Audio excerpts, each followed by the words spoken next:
unofficial It Doesn't Have a Home. Here's your host from InHeintzSight, Nathan Heintz. And from State of the Steelers, Daniel J. Here we go. What's going on, everybody? Thank you all for being here on my channel, or if you're coming from Daniel's channel, State of the Steelers. We appreciate you guys being here, being in the chat, your guys' support for another week, guys, of Steeler discussion, another week of coming off of a Steelers win.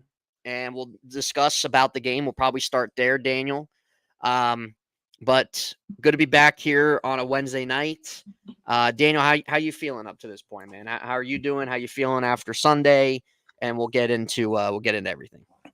You know, remember back when it was, I think it was 2020, it was a COVID year, and the Steelers started off 11-0, but it just didn't feel right.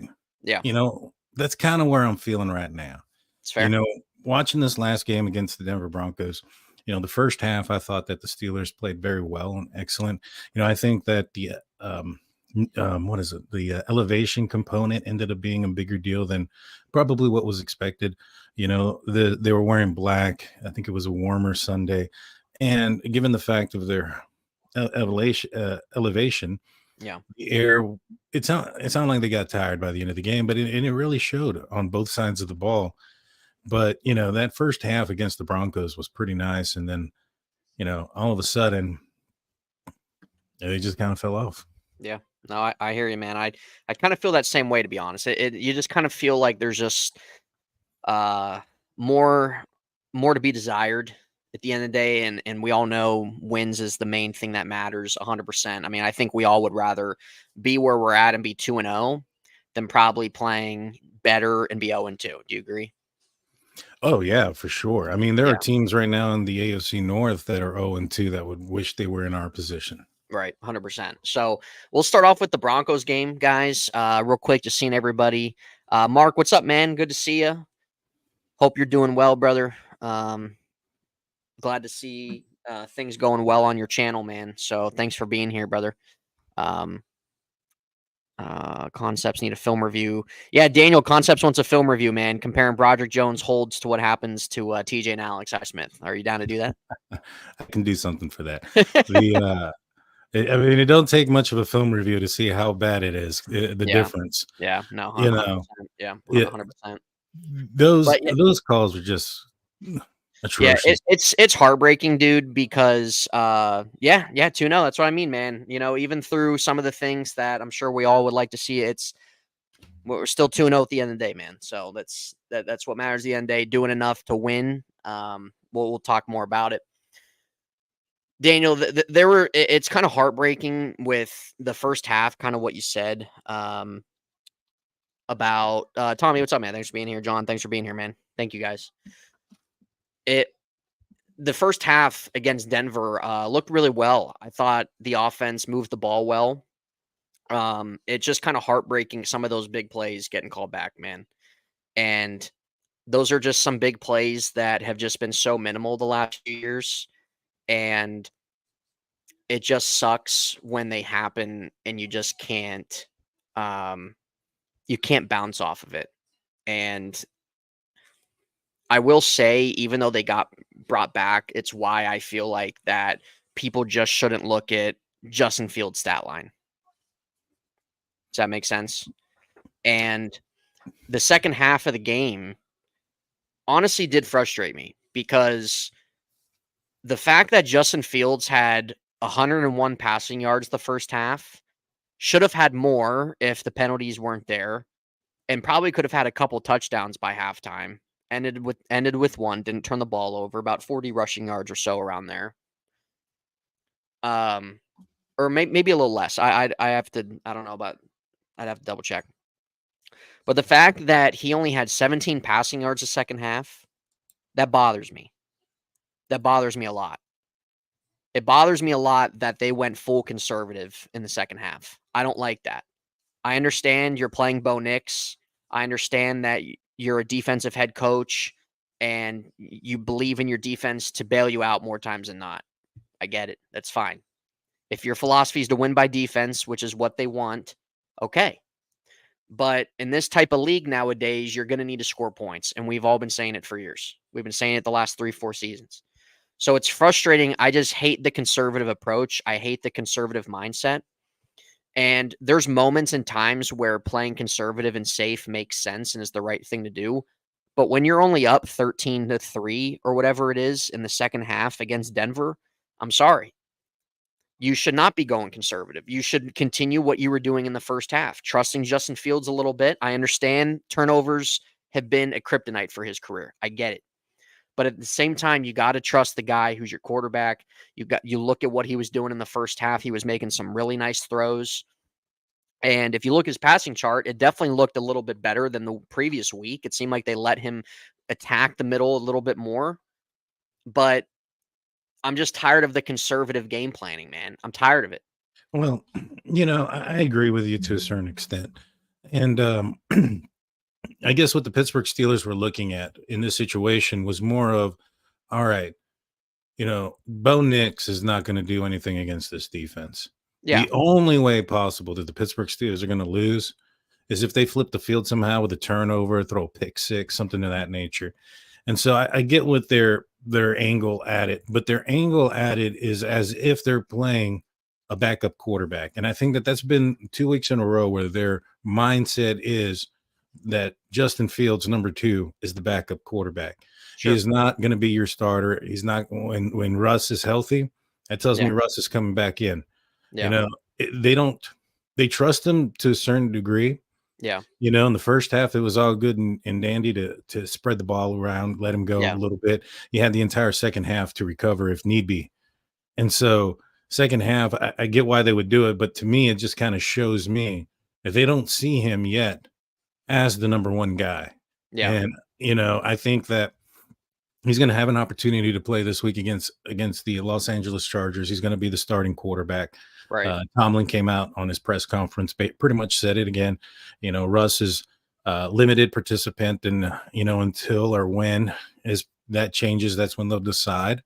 And when that changes, as far as his limited participation, is also a deciding factor. Meaning that if he becomes a full participant on Friday or Saturday, he's probably not going to be the number 1 guy, regardless of anything, because of a lack of participation. And so they're preparing with Justin Fields. I think this might be the game where he needs to open it up if he wants a real opportunity to hold this, this position here. And he's going to have to do it early. He's going to have to strike early and often, and limit the turnover worthy plays. I understand, and I think this is why one of the other reasons why they're treating him as a backup. I know it may not have been his fault this time or that time. It may have been, Frazier's fault a couple times, snapping the ball early or whatever. But for whatever reason, in every game thus far, and this goes back to the preseason, a fumble was happened with him in control of the ball, or at least supposed to be in control of the ball. That's a pattern. And, he is somebody who has had that issue going back previous years. So I think that might be something he needs to probably take care of the ball a lot better as the leader of the offense in this game if he really wants. And that's saying with him not even turning over the ball yet. But these fumbles and these turnover-worthy plays like that, those need to come to a stop if he really wants to have an opportunity as QB1. Yeah, you make a great point. I'm honestly on the same board as you. I think I'm just tired of the conservativeness the last 3 years. Yeah, no, I'm ready just to start seeing just some balance, man. I really am. But I understand. I'm kind of on that frame too of understanding and believe that's probably the mind frame. Malvo, what's up, man? Thanks for coming in. He kind of says the same thing, just talking about that he thinks too that it's more of the view of Fields is still QB2 right now. They're still just wanting to be careful, be a little wary of things, and the Steelers still want Russ to at least get a shot.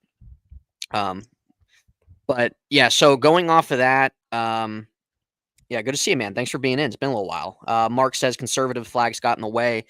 They definitely did get in the way. I just like the way the offense was playing, man. I just really wanted to see that continue into the second half, and maybe just have a good win. You know what I mean? Like, I can't remember the last time the Steelers really had a good dominating win that made you feel good. And I feel like that even though Denver, like we know, isn't a very good team, and like they're in a place where they're really young as well and kind of rebuilding. But like those are the type of teams, man, that like you can have a really good win over and like feel good about, because that's like how you should probably win. It's just been a while since we've had that. But going off of the game against Denver, looking at Broderick Jones, Daniel, Tomlin was rotating Broderick Jones and Troy Fontanu to start the game, rotating them at right tackle. He said his explanation was that he thought that he didn't want there to be like just coming in just full rust. He wanted to kind of ease Troy in a little bit, didn't want to keep Broderick on the bench either, and that was kind of his solution to doing that. Well, obviously Broderick Jones got a couple bad penalties that really brought them back off of big plays, and Troy started the whole game, and Troy actually played a really good game. He had 29 what was it? What was the stat? I know he didn't allow any pressures, he didn't allow any sacks. I think he had lost his battle with the edge one time out of all the snaps that he had. Yeah. I agree with you on everything that you're saying there, especially about the conservative stuff. It sucks, but like I said, I think this is where we're going to be at until Russ comes in.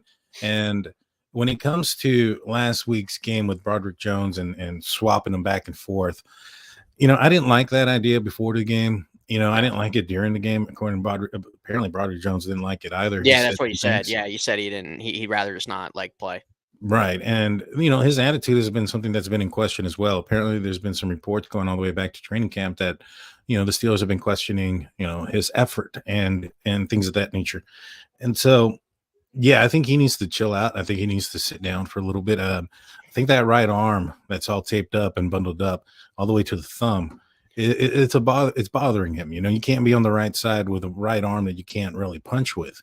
Yeah. And so I think that's a big component as to why he's probably, not playing so well. And he's, and you're not playing so well because of an injury. Sometimes you got to cheat and sometimes you get caught.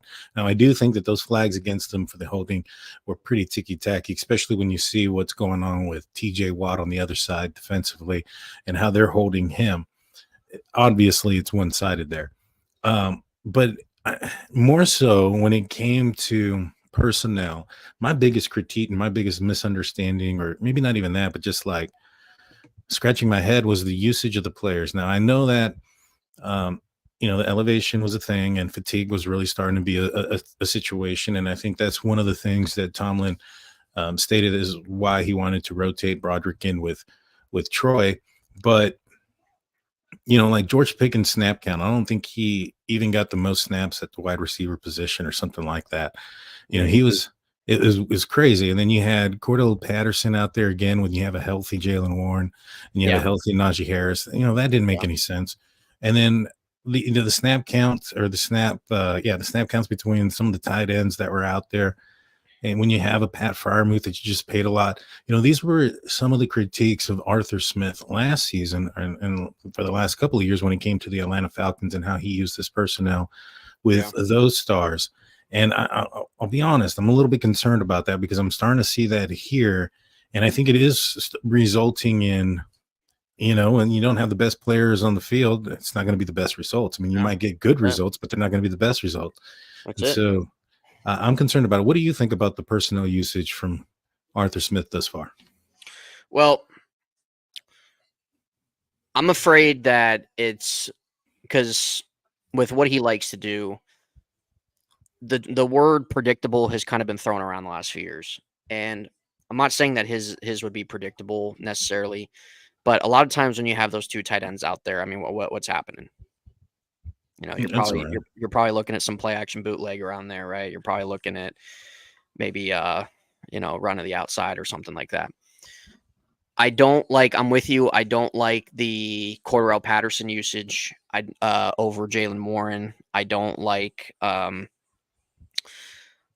now, this isn't really his fault, but I will say I think that they've done a lot better job of George Pickens' usage. George Pickens' usage the last 2 games, if you look at his route tree, it's night and day compared to last year. It's night and day. He's not running these little 5-yard out routes. He's not running these little sideline out. If you look at his route tree the last 2 games, it's night and day. It's not even comparable. I'm completely on board of the tight end usage. It was nice to see Darnell Washington be used in the red zone. About time. Don't know why he wasn't touched last year. So it was good to see that. Pat Freiermuth had a few catches. Obviously, his usage needs to be there. Until, for me, outside of how we see some of the running back rotation and a little bit of some of the play action bootlegs that I feel like are getting a little bit, too much. I need to see him get another wide receiver, dude. Van Jefferson's not cutting it. He's not. He's not. He's a 4 or 5. Roman Wilson will be back. We'll see maybe if he adds a little bit of spice. But we're going to see probably outside of Arthur Smith loving his tight end sets. Saw that in Tennessee. Saw that in Atlanta. I want to see a wide receiver in there. And I feel like that if you can get another decent wide receiver in there, which it is possible to do, by the way, there's a plethora of names I'm sure they can make a phone call for. To me, 2 weeks in, and like I said, really only Pickens as your really ultimate passing weapon outside of maybe a little bit of Pat, it's incomplete to me. And I will say, one thing I will say about the offense right now is that even though they've only scored 1 touchdown the first 2 games and haven't put up like a lot of points yet, their structure, there's a plan each week. And I think just by looking back at the games, looking back at plays that have been called and what they're doing on the field these first 2 weeks, last year, there was none of that. There was no structure last year. There was no usage of this guy or this guy or this guy and what you're trying to do. There at least actually is a plan week in and week out. You can even look at terms of what they tried to do last week, why they didn't target the middle, apparently, because they respected Jesse Bates. They were and look what he did Monday night. They respected Jesse Bates. They respected some of that Falcons secondary there. They were afraid of that. That's coaching. Matt Canada didn't offer any of that. I'm sorry, he didn't. With Arthur Smith, what you saw in Tennessee, what you saw in Atlanta, even as a head coach, it's a different role than just strictly being an offensive coordinator, by the way. And what he's doing now, he does have structure to his offense. Is it everybody's cup of tea? No, it's not. And it's not going to work for everybody. And there's going to be a lot of Steelers fans that like what after the season's over, there's going to be a lot of Steelers fans that liked what he did this year. And there's going to be a lot of Steelers fans that, again, it might not be their cup of tea with the way his offense is ran. Hey, who was the last offensive coordinator the Steelers fans liked? The last one that they liked? While he was the coach. I need to add that because I think a lot of people like Todd Haley after the fact. Oh, yeah. Well, yeah, after looking back, I think they probably appreciated it. Yeah, probably Bruce Arians. Yeah, like in terms of Arthur Smith, it's incomplete. Got to see how the year goes. But I at least appreciate that there's a plan that goes on. There's game planning that going on. With Matt Canada, it was rinse repeat. It was rinse repeat, watching the same thing every single week. So we'll see how these next few weeks go. Like I said, I want to see a wide receiver added. I can list a plethora of names. I don't even think they don't even need a star. They just need somebody that's reliable. John Mechie. Yeah, sure. Call the Texans. They're loaded there. Call the Panthers about Adam Thielen. Bring back Deontay Johnson. I don't know. Do something. I don't know about anybody from Carolina. But, again, though, when it comes to Arthur Smith's offense, I think this is an offense that I don't think we're going to see exactly what it is until we see Russ out there. I think that's when they're going to open it up. Yeah, I mean, that's fair. But when's that going to be? Well, what's the plan? So according to Steel Curtain Network, man, I almost called them their old name. Steel Curtain Network, for those that don't know, I am a part of Steel Curtain Network, which is Fans First Sports Network. I come out with Shannon White on Mondays on an episode called The Hangover. I have my own audio-only podcast that airs out Saturday morning. Wherever you find your podcast, just search up Steel Curtain Network or State of the Steelers. And you usually find that content where I'll be previewing the game, etc. And so within our network there, it's still Curtain Network. The fellas there, we have a source. And this person is somebody close to the organization, maybe perhaps in the organization, who tells us some things about the direction that the Steelers want to go or don't go and things like that. Just kind of, honestly, I don't know why. To be honest with you, I don't really trust it because of Sure. it's usually information that they want out. It's probably not the right information if they're putting it out there. So Yeah. I tend to stand back, but there has been a lot of stuff that has come out of it that was accurate.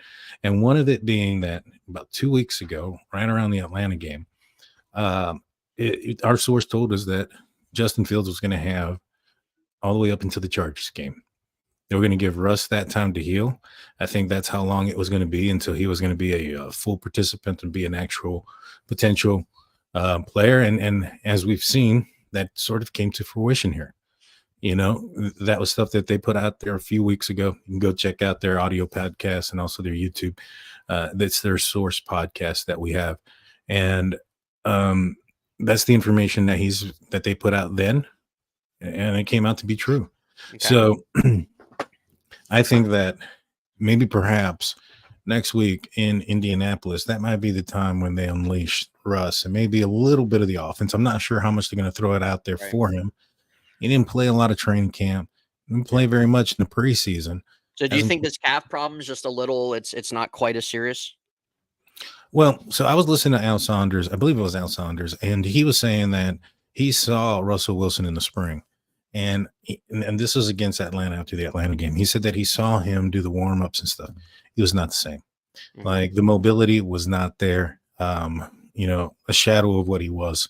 And so when you've seen this offensive line and how many rookies are out there and the way it's made up, there's going to be some growing pains. And when we saw Justin Fields get out of some pretty crazy situations, there was one situation where the edge guy came right around the corner unblocked, and Justin was able to get around and get a first down and just outrun him. Those are things that Russell Wilson may not even be able to do 100% healthy. And so maybe perhaps this could be a little like side plan or a blessing in disguise, so to speak. Like we'll get Justin, who can protect himself a little bit better because of his mobility, a chance, let the offense sit in, and then we'll bring in Russ, whom is a little bit older, probably can't get hit as much as Justin can.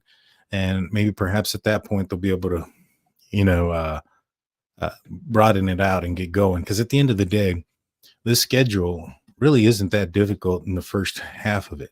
It's the second half that there's a big worry. Well, that's why I said, especially there's a lot of new with them right now. And that's why I said that it's probably better off their schedule starts out this way. Oh, yeah. But yeah, it's interesting. So if Fields plays well and they win, he's probably going to start next week. I don't know. I think that's going to be a pretty big debate, dude. Like what I mean by play well, not that what he's like past what he's done so far. I mean, like there's no way you pull him. Right. I mean, if he goes out there and just lights it up, puts up 300 plus yards, 3 touchdowns, no interceptions, no turnovers whatsoever, I think you really have to think about that. Do you really want to mess up, any potential connection or chemistry that he's already made with George? Right. In the offense? So it'd have to be something like that. If it's another game where Boz is outscoring anybody else on the offense, then you probably need to, take a seat back on that and really open it up once you get Russell Wilson in there. Yeah. Because, I think that at the end of the day, the Steelers really or Mike Tomlin takes into consideration of what has been done in stadiums. Now, he takes more consideration about what's been done in his stadium. However, Justin Fields has 2 games under his belt, and regardless of the reason, he's only put up 1 touchdown. Now, I understand there's, reps and things of that nature.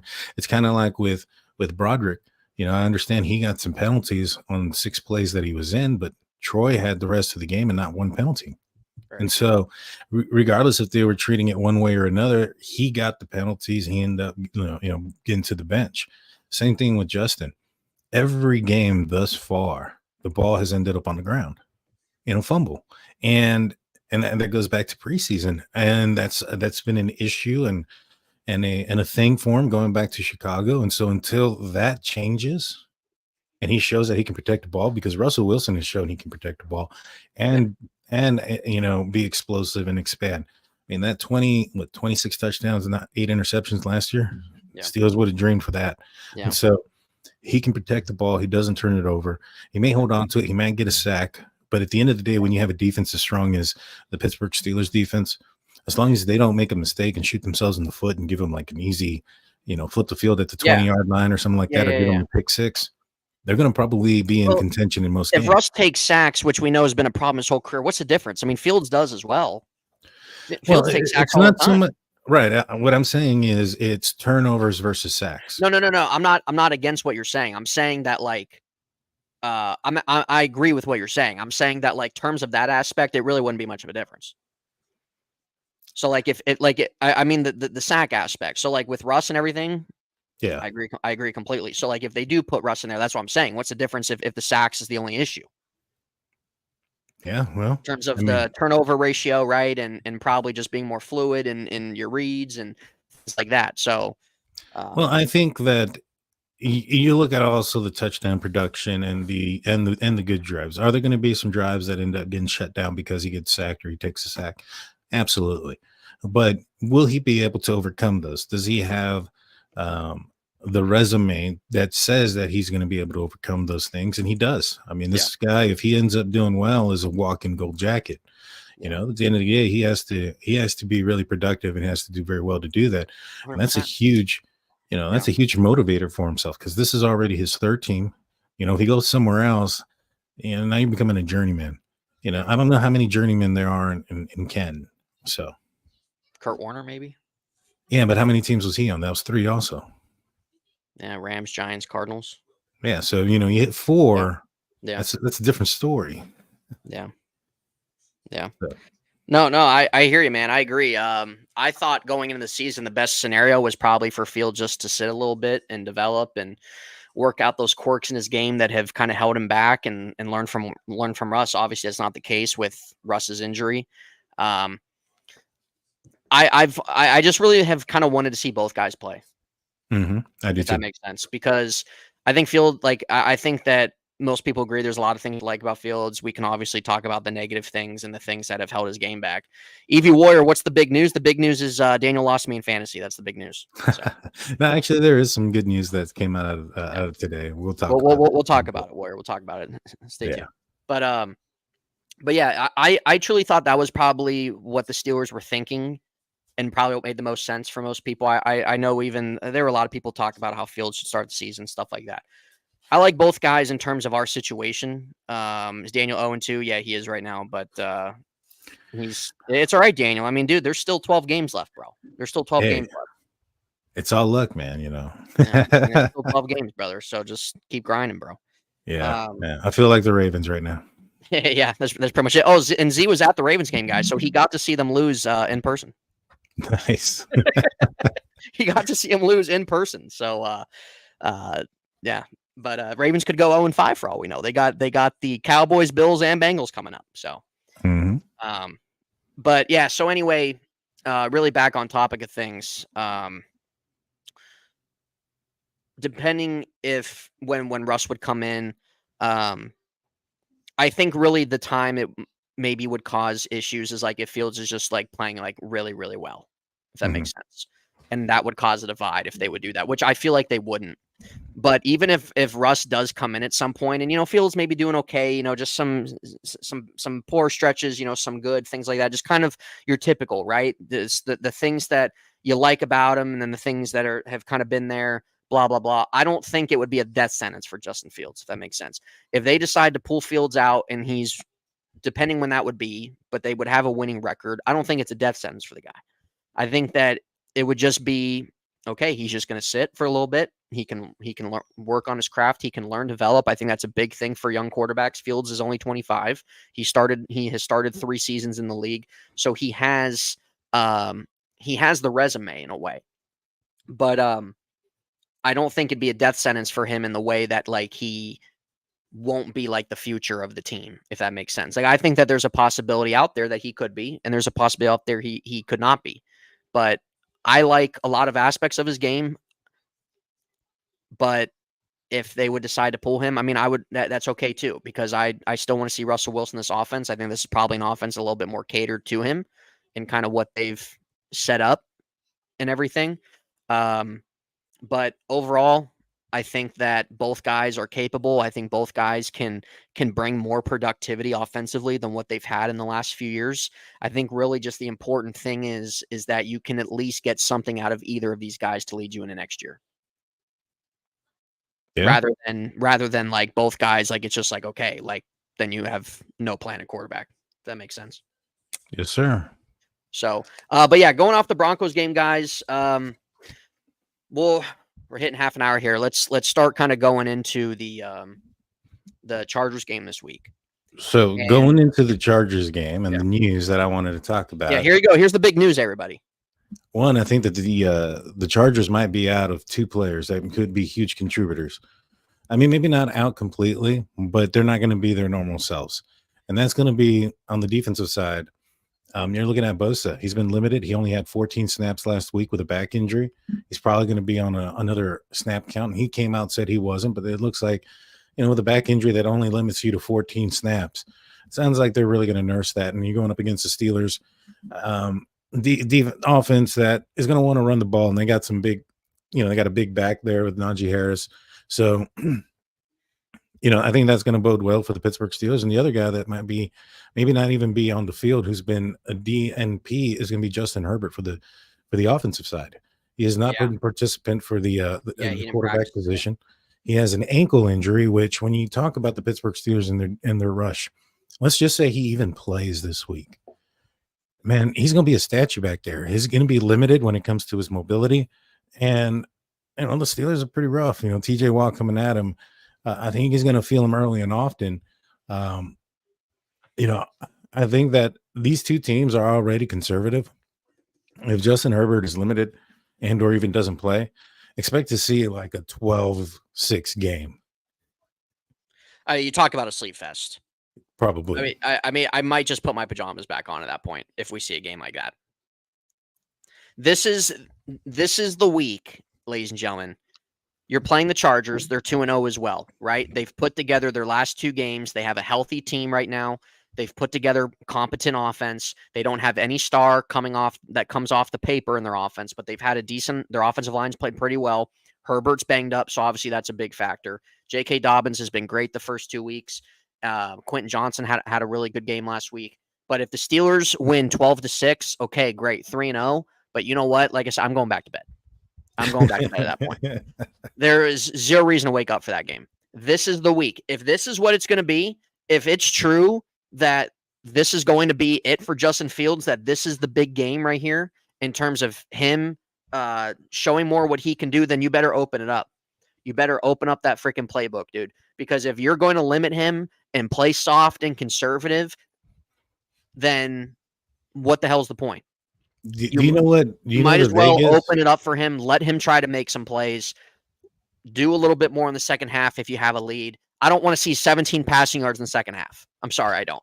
You know what Vegas has this game as for total points? What is it? I'm gonna guess real quick. Over under. I'm gonna say it is set at I'm gonna say 32.5. I think it was 35 last time I saw it. Okay, 35. There you go, 35. Last week, the game was at 36. Bet the under. Bet the freaking under. Bet the under. That's what I'm saying. What a freaking yawn fest. If it's 12-6, great. We're 3-0. I'll be happy about it. If it's 12-6, though, I'm also going to be pissed off because who wants to watch that? I truly think Steeler fans are fed up with the freaking 13 points a game. I really am. Even if you're winning, seriously, you're winning, great. But who is sitting there enjoying a freaking punt fest? Who's enjoying that? Who is enjoying that? I'm not. Sports is entertainment nowadays, guys. This isn't what it used to be anymore. It's all entertainment now. All entertainment. I don't want to see a punt fest. The NFL has made this an offensive league. I want to see some points. I want to see a quarterback that I think Fields is capable. I think he's more than capable. I think he's got a pretty strong arm. I want to see the playbook opened. I want to see you trust him a little bit more. I don't want to see 17 passing yards in the second half. Yeah, why am I getting tight, Z? No, I get you. Enjoy the bottom, Z. Enjoy the bottom. That's all I'll say. And I agree. But I don't want to see a defensive game every single week, dude. I don't want to see 12-6 every week. I don't want to see it. There's some games that call for it. There's some times where it's refreshing to watch a defensive game. I'm not saying that I want to see a shootout. I'm not saying I want to see 40-35 and no defense. I appreciate defense. But I don't want to see 12-6 anymore, dude. We've been seeing it the last 3 years. I don't want to see it. I'm tired of it. I agree with you. I'm hoping they open it up, but this defense for the Los Angeles Chargers are no joke. I mean, they did play, the Carolina Panthers, and the Steelers played the Denver Broncos. So we're talking about two offenses and the opponent teams that are probably the worst in the league. But this is going to be probably also the first real test for the defense, first real test for this team, to be honest with you. Yeah, I think probably will. Atlanta, what they did this past week. The Falcons, but with them, that's their first game too. They're brand new. Yeah. So, you kind of take that with a little bit, Yeah, for sure. And so this is going to be a good test to see where the Pittsburgh Steelers are. I think they're 1.5 point favorites. Yeah, it would be. Game. Obviously going 3-0 is humongous, for sure, especially the early part of their season. If you can take advantage of more of those games, than not. But I mean, guys, let's be honest. Okay. Do we really want to see Corliss Waitman out there? Do we want to really see that? Do we want to see Corliss Waitman out there more than 3 times? Right. But you know what Tomlin would say to all this, right? Oh, I know what he would say. I know what he would say. I hear it every week. We do not care. Yeah, I know what he'd say. I mean, listen, Michael, I'm on the same page. I appreciate you winning. That's what it's about at the end of the day. But we need to score points. Yeah. We need to score points. And again, I think that if this continues with Russ on the field, let's just say they go 12-6, right? That ends up happening against the Colts. Maybe Russ is full participant. They go ahead and throw him in the lineup. And if that game's also 18-6 or 18-9 or something crazy like that, then I'm going to be really, really upset, because then it's all right, this isn't just treating Justin Fields as a backup. This is what the offense is. And if this is what the offense is, might as well have kept it the way it was last year at the end of the year, and maybe even have kept Mason Rudolph, for that matter of fact. And I think the Steelers may have been in a better situation, especially offensively. I think, they need to open it up and they need to show more, because this is something that is. That's what I'm saying, dude. Everybody, listen. Between Fields and Russ, I think we all can agree they're probably better than what we've had the last 3 years. I think we can all agree they're more capable than what we've had. But if we're going to see the same conservative mindset, the numbers are going to be similar. Yeah, they are. They're going to be similar. The points per game, the passing yards, the touchdowns, it's all going to be similar. So then ultimately that goes back to, okay, so if we've had 5 different quarterbacks in there between the last 3 years, then ultimately what's the common denominator? If their numbers are similar and the offensive numbers are similar, even with a new play caller, what's the common denominator? It's probably the head coach, right? What do you think? Well, that's the way the head coach wants. I mean, I don't know. Maybe he's hindering Arthur Smith a little bit. Maybe he's telling him to tone it down. I mean, it's possible, and I wouldn't put it past. I mean, I've heard Mike Tomlin's a freaking nitpicker, dude. I wouldn't be surprised if Tomlin went up to Arthur Smith and said, "Hey, too much control. The only way the Broncos are going to win this game is if we give them the game. Don't give them the game. I don't care if we play." Right, exactly. I guarantee that's what ended up happening. And you know what? Excuse me. It's not bad to ever have that mindset. It's not. There's certain situations that are okay to have that. And I understand with a rookie quarterback and probably a bad Denver team this year, I understand that. But dude, you had a great first half. Add on to that in the second half. See what your guys can do. Put some trust in your offense a little bit. Right now you're looking at some of these teams in the AFC. I mean, maybe outside of looking at our defense, you think they're scared of this offense? Right now, not at all. You're telling me that they're going to go play some of these higher end AFC teams? Because that's the thing. If you have fans out there that don't have a problem with this, if you have fans out there that don't care that the Steelers are averaging 14 points a game, Okay, what happens when they lose 20-14? What happens then? What happens when they lose by 1 touchdown? It's not enough offense, right? So what's the excuse then? Oh, you got to see a defensive game. There's no excuse at that point. You need to score points. You need to put together productive drives. You need to put together complete games. That's what everybody was complaining about last year, was that there's no complete games, right? It's a 1-quarter ball game. That's what it was. That's what it was. That's what fans were complaining about all last year. We're watching a 1-quarter football game. We need to start seeing more, dude. We need to start seeing more. There's some talent on this offense. Go get another wide receiver, but we need to start seeing more. Exactly. Blair says the same thing. It's not entertaining football. It's not. It's not. Yeah, we're winning. That's great. But are you satisfied? Do you feel fulfilled? Yeah, right. There you go, Daniel. You talk about that on your other channel.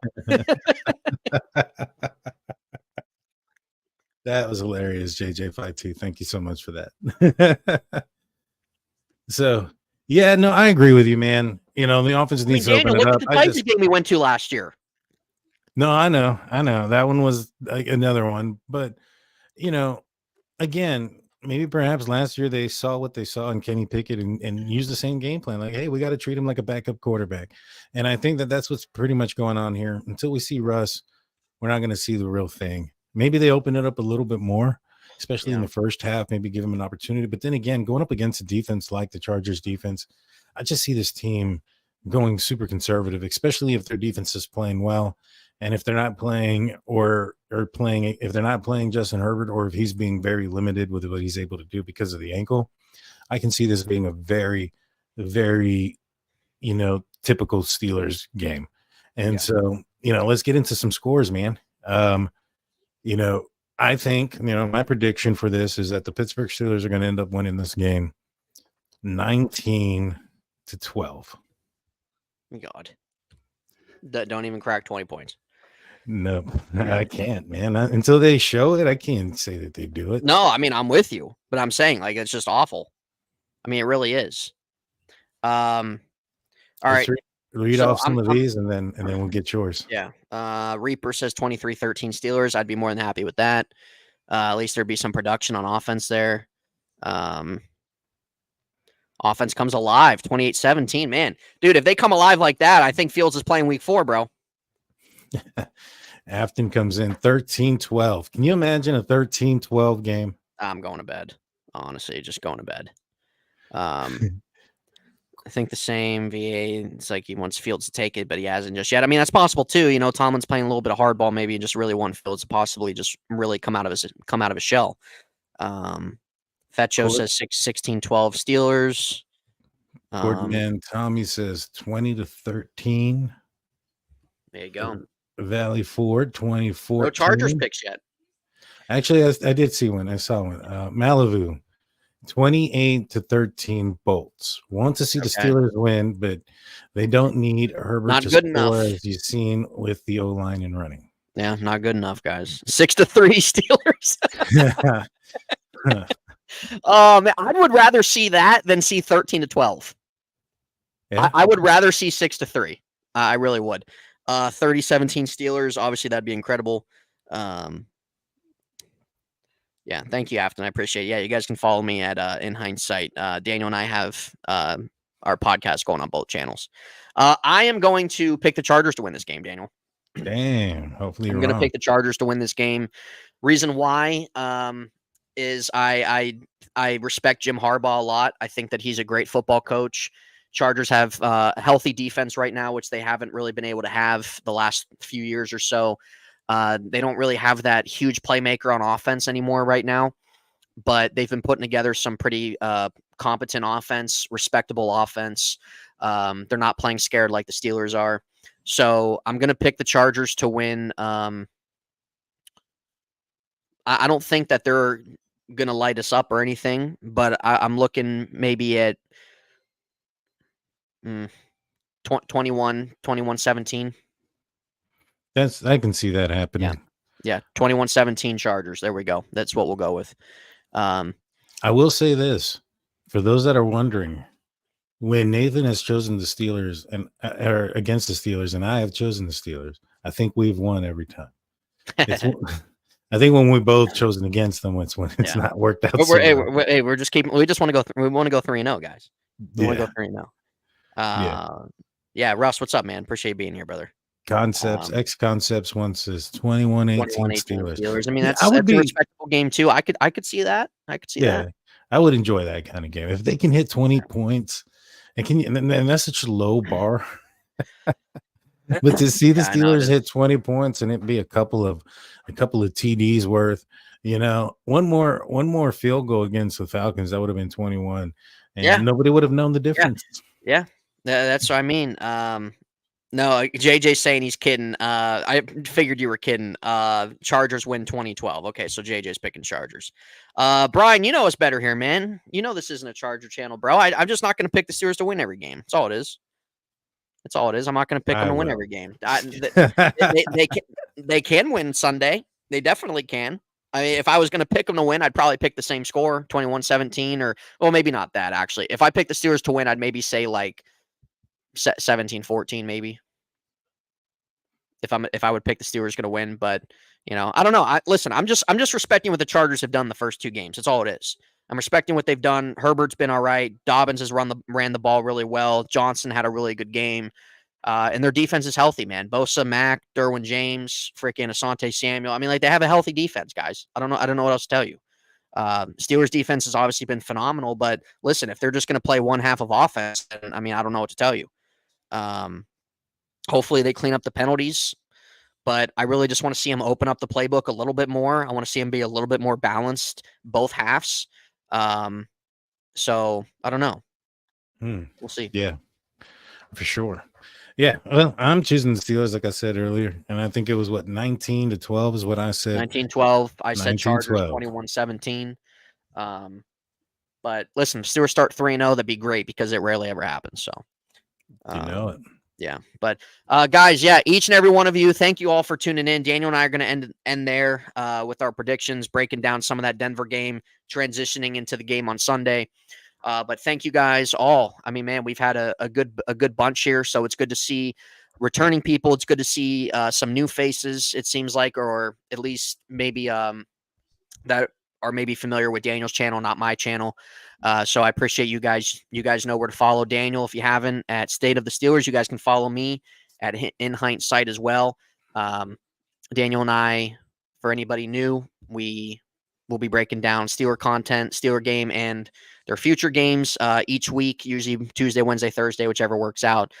So make sure you guys are subscribed, have your notifications on so you guys can be aware when we're going live. And then you guys can be here, put your thoughts in there, interact with us because we appreciate your guys' opinions and comments as well. Might not always agree, might agree. That's completely okay. We're all on the same team at the end of the day. Brian says 32-23 Steelers breakout. Dude, if they hit 30 points, I mean, I might not go to bed that night. So we'll see what happens.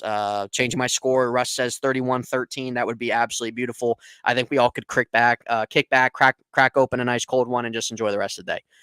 But at the end of the day, guys, we'll probably end up being yelling at the TVs, sweating our minds out, stressing out, getting pissed off, and that's probably how we'll end it. So usually, if the Steelers win or not, I think we all have the same reaction.